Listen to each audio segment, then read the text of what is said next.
Halo sobat pencinta Donghua, kali ini kita akan melanjutkan cerita Battle Through the Heavens Benua Kaisar. Cerita dan video ini diambil dari channel Mebarta. Tanpa banyak basa-basi, mari kita simak alur ceritanya. Melanjutkan dari cerita sebelumnya, penguasa Kuildan tidak pernah berpikir bahwa leluhur dari suku monster langsung menjadi perantara bagi Xiaoyan. Wajah Xiaoyan dipenuhi dengan kegembiraan. Dia tidak menyangka bahwa leluhur suku monster berbicara atas namanya. Leluhur suku monster telah menguasai semuanya dengan acuh tak acuh. Selama dia ada di sini, maka King Lin tidak akan berada dalam bahaya. Ketika memperhatikan Xiaoyan, leluhur suku monster merasakan aura akrab dengannya. Itu adalah nafas yang membangkitkan ingatan yang terkubur jauh di dalam hatinya. Setelah leluhur suku monster mendengar desas-desus tentang Xiaoyan, dia mengerti alasannya dan segera memutuskan untuk membantu Xiaoyan. Yang terakhir, dua sosok muncul di kejauhan awan hitam membentuk proyeksi tubuh. Satu laki-laki tua mengenakan baju putih sedangkan yang satunya memakai baju merah. Keduanya merupakan Dodi Bintang 9. Pada saat ini ada 3 Dodi Bintang 9 telah muncul. Mereka berasal dari 3 kekuatan. Lelaki berbaju putih leluhur tua keluarga Zen dan baju merah berasal dari suku iblis darah. Sedangkan yang pertama datang jelas itu milik suku monster. Saya tidak menyangka bahwa peristiwa ini akan mengejutkan kalian berdua. Ucap leluhur suku monster tertawa. Banyak pasukan yang terlibat dalam pertempuran ini. Jadi saya datang hanya untuk mengamati situasi. Ucap leluhur tua keluarga Zen. Saat kedua leluhur tua melihat leluhur suku monster, mereka terkejut. Anda, bagaimana mungkin penampilan Anda masih sama seperti dulu? Mungkinkah ini berkat ramuan peremajaan? Ucap leluhur tua keluarga Zen. Leluhur suku monster mengangguk dan menunjukkan wajah malu-malu menggoda. Hahaha, Anda sudah tua namun Anda masih mempertahankan sikap seperti seorang gadis muda. Ucap leluhur suku iblis meledek. Cih, semua wanita pasti suka kecantikan. Ucap leluhur suku monster menjawab dengan acuh tak acuh. Pada saat ini tidak ada yang tahu bahwa ada 3 Dodi Bintang 9 berkumpul di awan.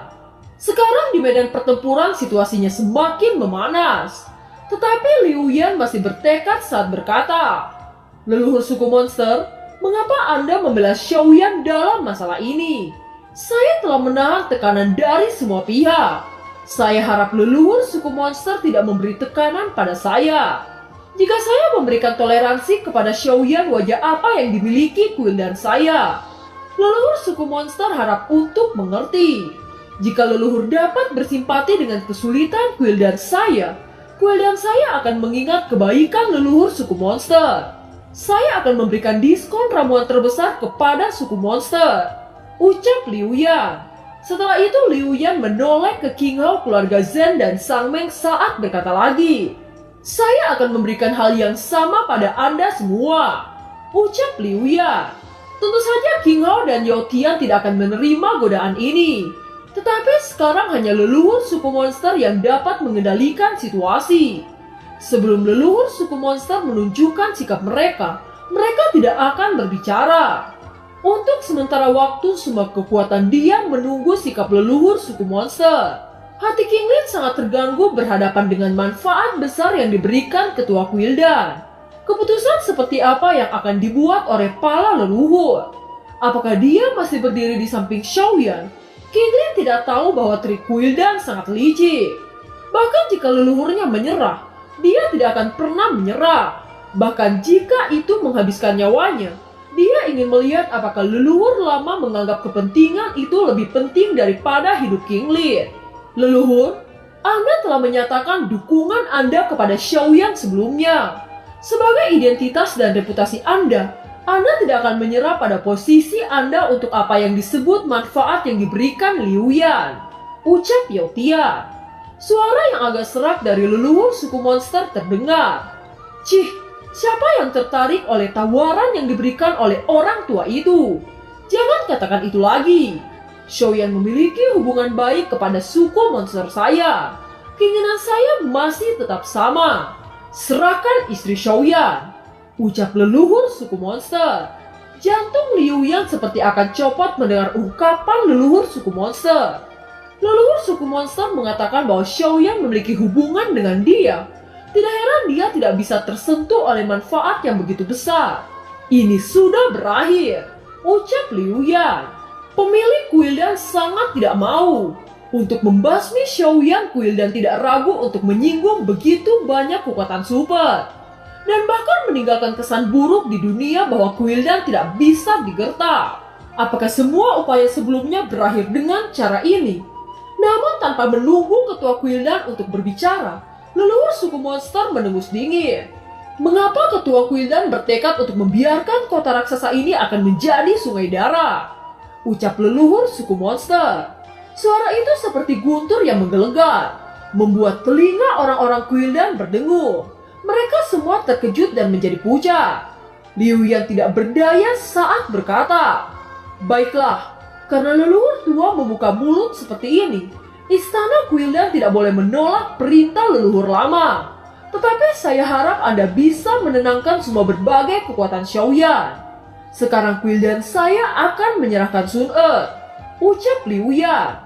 Mendengar kata-kata ketua Quildan, orang-orang di Quildan tampak gelap. Bahkan Danzet tampak pucat. Dia tahu bahwa konfrontasi hari ini dengan Xiaoyan telah dikalahkan. Namun saya berharap bahwa leluhur suku monster meminta berbagai kekuatan Xiaoyan untuk mundur, ucap Liu Yan. Ketika semua orang tenang, suara agung datang dari leluhur tua suku monster. Hal ini sudah berakhir. Pasukan suku monster dengarkan.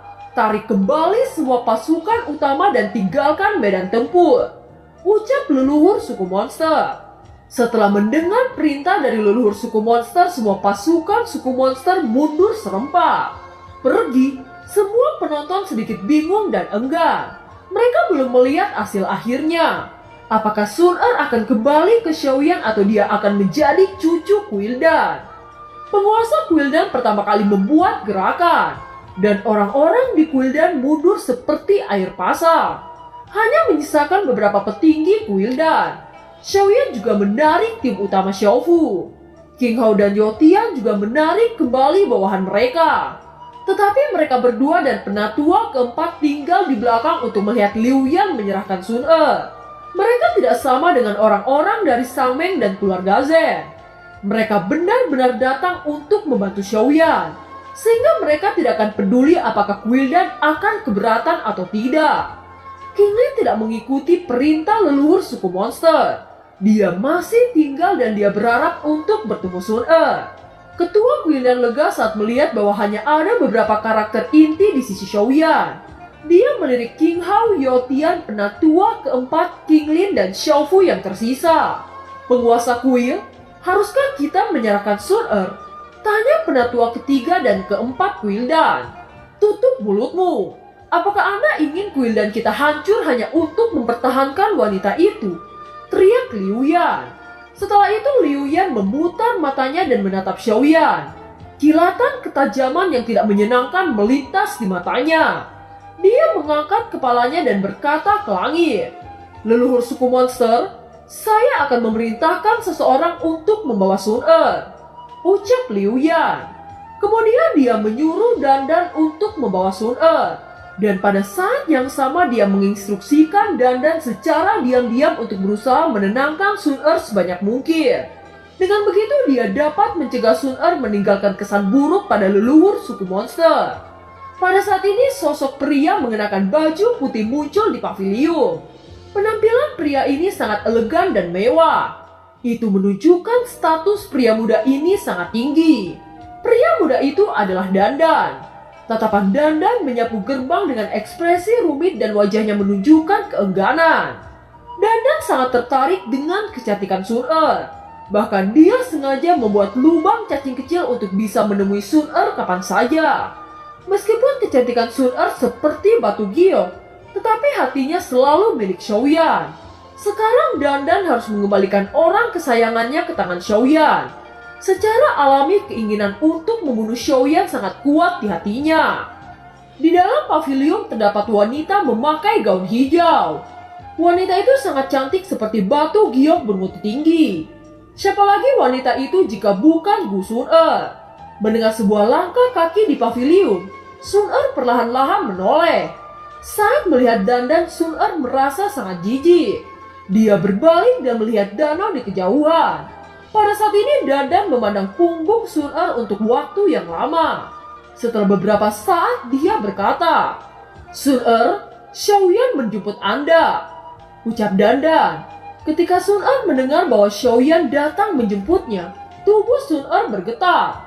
Kerinduannya pada Xiaoyan sudah tidak tertahankan. Matanya lembab saat berkata, "Xiaoyan Gege, akhirnya kamu datang untuk Sun-er," ucap Sun-er. Sudah bertahun-tahun dia dikurung di sini. Bahkan dia tahu kekuatan seperti apa Quildan. Saat itu dia berpikir bahwa dia tidak bisa lagi melihat Xiaoyan. "Sun-er, awalnya saya tidak tahu jika Anda memiliki seorang suami. Patria klanku tidak menceritakan status Anda kepada aku. Saya mohon kepada Anda agar mengatakan ke publik bahwa ini kesalahpahaman," ucap Dandan. "Saya tahu dan Anda tidak perlu memperingatkan saya. Selain itu saya bukan orang yang suka menyulut perang. Namun karena saya dipenjara oleh Anda selama 10 tahun di sini, tentu saja saya tidak bisa melupakannya begitu saja," ucap Sun-er dengan Dandan tersenyum pahit dan mengangguk dengan ekspresi rumit. Setelah itu dia memimpin jalan untuk membawa Sun-er keluar. Di alun-alun aula utama Quildan banyak pasang mata tertuju pada Sun-er yang muncul dari kejauhan. Semua orang yang memandang Sun-er sangat kagum akan kecantikannya. Apakah wanita ini adalah istri Xiaoyan? Orang yang membuat Xiaoyan rela mengorbankan segalanya untuk menekan Quildan. Saat Sun-er melihat Xiaoyan, dia berlari tanpa peduli oleh tatapan semua orang. Air mata sebening kristal jatuh membasahi pipi Sun-er ketika dia memeluk Xiaoyan. "Sun-er, kamu sudah menderita tahun-tahun ini. Maafkan saya karena baru menyelamatkan Anda," ucap Xiaoyan. "Xiaoyan Gege sudah melakukan yang terbaik untuk Sun-er," ucap Sun-er dengan penuh kasih sayang. "Apakah Dandan pernah menyakiti Anda?" tanya Xiaoyan. Mendengar pertanyaan Xiaoyan, Liu Yan sangat khawatir. Dia takut jika Sun-er berkata di luar dari kenyataan, sehingga Xiaoyan dapat membantunya melampiaskan kebencian selama 10 tahun di penjara. Namun Sun-er tidak ingin kedua belah pihak mengalami pertempuran besar. Jadi dia menutup mata kali ini. Dia tersenyum dan menggelengkan kepalanya kepada Xiaoyan.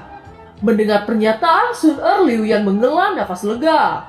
Baru kemudian dia berkata kepada Xiaoyan, "Xiaoyan, apakah kesalahpahaman ini akhirnya terselesaikan?" tanya Liu Yan. Xiaoyan bahkan tidak memberikan wajah ke Liu Yan. Dia menoleh ke arah leluhur suku monster lalu berkata, "Leluhur, terima kasih telah menyelamatkan saya. Kebaikan ini akan selalu saya ingat," ucap Xiaoyan. Di awal leluhur suku monster tersenyum lalu berkata dengan lembut, "Tidak perlu berterima kasih. Sekarang lebih baik Anda membawa pulang istri Anda kembali," ucap leluhur suku monster. Kemudian Xiaoyan memperkenalkan Sun-er kepada King Lin. "Sun-er, ini adalah gadis suci suku monster. Anda harus berterima kasih atas bantuannya," ucap Xiaoyan. King Hao yang tahu hubungan antara Xiaoyan dan King Lin sangat menghormati King Lin. Status King Lin sangat mulia di suku monster. Oleh karena itu hubungan antara Xiaoyan dan King Lin tidak dapat dipublikasikan. Namun mereka ingin melihat bagaimana King Lin memperlakukan Sun-er. Saat mendengar penjelasan Xiaoyan, Sun-er tidak bisa menyembunyikan keterkejutannya. Gadis suci? Ternyata King Lin menjadi gadis suci dari suku monster, ucap dalam hati Sun-er. Namun Sun-er menekan keterkejutannya dan membungkuk untuk berterima kasih. Saat melihat Sun-er membungkuk, King Lin dengan cepat memegang tangan Sun-er. "Sun-er, ini hanya sedikit bantuan. Anda tidak perlu terlalu sopan kepada saya," ucap King Lin. Sun-er memandang King Lin dan tersenyum tanpa mengucapkan sepatah kata pun. Pada saat ini King Lin tahu bahwa leluhur sedang melihat dari kejauhan. Karena takut hubungannya dengan Xiaoyan terungkap, King Lin berkata dengan acuh tak acuh, "Xiaoyan, istri Anda sekarang sudah aman. Oleh karena itu saya akan kembali ke suku monster," ucap King Lin. Mengetahui apa yang dipikirkan King Lin, Xiaoyan mengangguk dan menangkupkan kedua tangannya. Saat melihat King Lin berangsur-angsur menghilang, Xiaoyan membawa Sun Er dan memperkenalkan kepada tim inti Xiaofu Mansion. Setelah itu mereka kembali ke Xiaofu Mansion bersama-sama. Dan film pun berakhir. Terima kasih telah menyimak dari awal sampai akhir ya. Sampai jumpa.